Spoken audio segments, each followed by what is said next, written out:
Dans le filet de la police nationale congolaise, un réseau producteur de fausses cartes d'électeurs. Ces fausseurs ont été déférés devant les instances judiciaires pour répondre de leurs actes. À travers cette arrestation, le bureau de la CENI a tenu à informer le public que les détenteurs de fausses cartes d'électeurs produites par ce réseau et autres seront incapables de voter le 20 décembre prochain. Des détails dans ce récit de Félix Matoudi.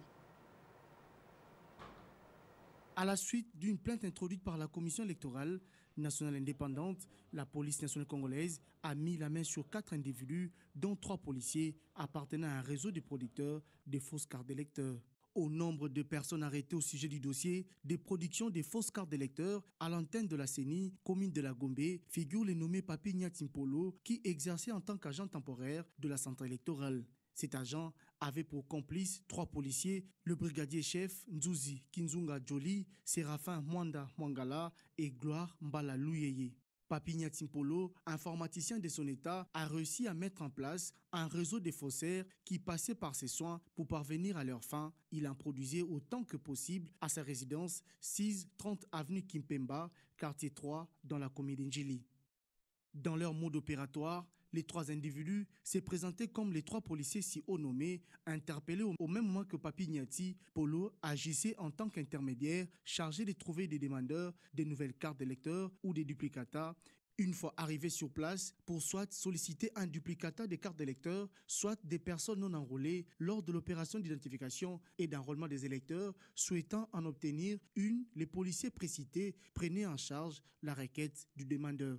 Sur les sommes d'argent exigées à leurs victimes, Papi Nyatimpolo, le cerveau de la bande, percevait 10 000 francs congolais par personne. Aussitôt la demande enregistrée via certains individus composant ces réseaux, y compris quelques agents de la police nationale congolaise, dont le coup Papi Nyatimpolo livrait le lendemain la fausse carte au sein même des installations de l'antenne, donnant l'illusion d'une vraie pièce authentifiée par la CENI. Ces inciviques photographiaient le requérant à l'aide de leur téléphone portable avec leur identité qu'ils faisaient parvenir immédiatement à M. Papi Nyatimpolo qui disposait de tous les intrants pour produire des fausses cartes. Le matériel utilisé par ces faussaires est composé de 3 imprimantes déjà utilisées par la CENI en 2017, un ordinateur avec une maquette de la carte d'électeur conçue et préinstallée. Le chef des bandes n'échangeait que les données en produisant en un tour des mains ces fausses cartes d'électeurs. D'après les bureaux de la CENI et la police ville-province de Kinshasa, les électeurs porteurs de ces fausses cartes, fabriquées avec les moyens des bords, seront incapables de voter le 20 décembre prochain.